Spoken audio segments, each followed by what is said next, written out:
কাবিল হাবিলের এই লাশটা কোথায় নেবে, কি করবে, জ্ঞান তো তার নাই। এবার ভাইয়ের লাশটা কান্দে নিয়ে ঘোরে আর চিন্তা করতেছে, হায় কি করলাম, হায় কি করলাম।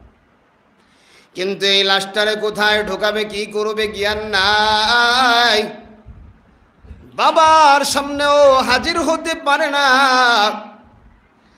লাশটা নিয়ে যখন মাথায় নিয়ে ঘুরে, আল্লাহ পাক তখন লাশটা কি করতে হবে সেই ফয়সালা দেওয়ার জন্য যেই জায়গায় একটা পাথরের উপরে কাবিল দুর্বল হয়ে যখন বসে যায়, আল্লাহ পাক কোরআনে জানায়া দেয়, ফাবাআসাল্লাহু গুরাবান ইয়াবহাসু ফিল আরদি লিইউরিয়াহু কাইফা ইউয়ারি সাওআতা আখি।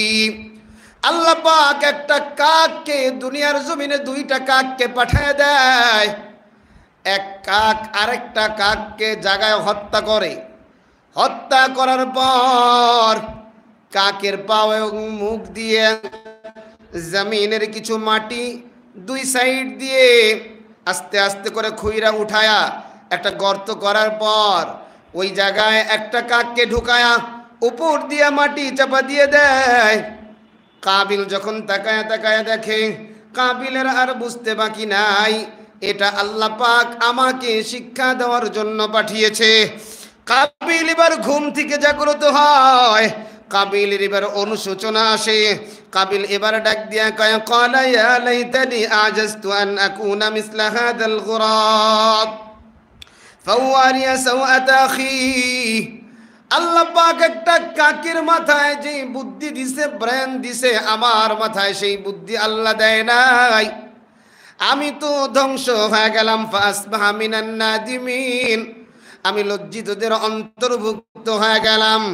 ওই অবস্থা দেখা এবার কাবিল হাবিলের লাশটাকে এইভাবে জমিনটা ঘুরে, লাশটাকে দাফন দিয়ে দাঁড়ে দাঁড়ে ঘুরে এক পর্যায়ে যুবক চিন্তা করতে করতে তার দিন যায়। দুনিয়ার মধ্যে যত হত্যা এখন হয়, বিগত দিনে হচ্ছে, কিয়ামত পর্যন্ত যতগুলো হত্যা হবে সব হত্যার গুনাহ একটা গুনাহ কাবিলের আমল নামায় আল্লাহ পাক দিবে না। দুনিয়ার মধ্যে যত অপরাধের আবিষ্কারক, যিনি সর্বপ্রথম অপরাধটা আবিষ্কার করে, সে মরে যাওয়ার পরেও ওই গুনাহটা যতদিন পর্যন্ত জারি থাকবে, অন্যায়টা যতদিন পর্যন্ত চালু থাকবে, ততদিন তার আমল নামায় গুনাহগুলো যাবে। এজন্য শিক্ষা গ্রহণ করে নাও। কাবিল মারা গেছে কত বছর আগে, আজও যদি কেউ হত্যা করে কাবিলের আমল নামায় হত্যার গুনাহ যায়।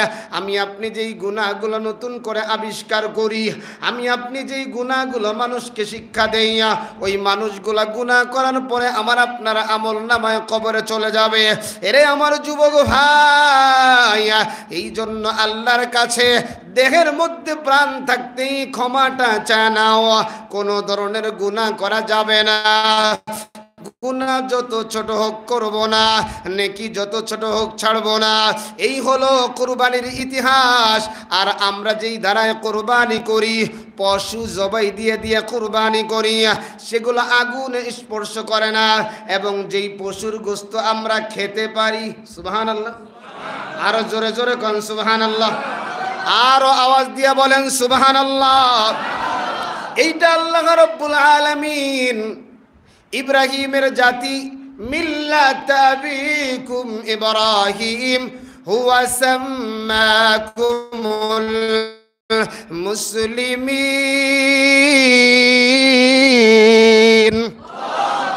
এটা আল্লাহ রাব্বুল আলামিন আমাদের জন্য, আমাদের সৌভাগ্যের কারণ। কার কুরবানি কবুল হলো কি হলো না আল্লাহ সেটাও প্রকাশ করেন না। যদি করতেন, পরের দিন, কোরবানির পরের দিন মারামারি লেগে যেত।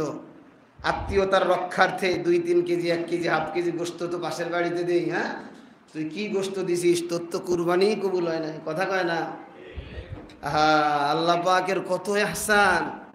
যেই ঐতিহাসিক কুরবানি যত হয়েছে সেগুলো একটাও খাইতে পারে নাই, আর আল্লাহ পাক আমাদের খাবারের ব্যবস্থা করে দিছে। সুবহানাল্লাহি ওয়া বিহামদিহি। ইনশাআল্লাহ আগামী জুমায় আমরা যেই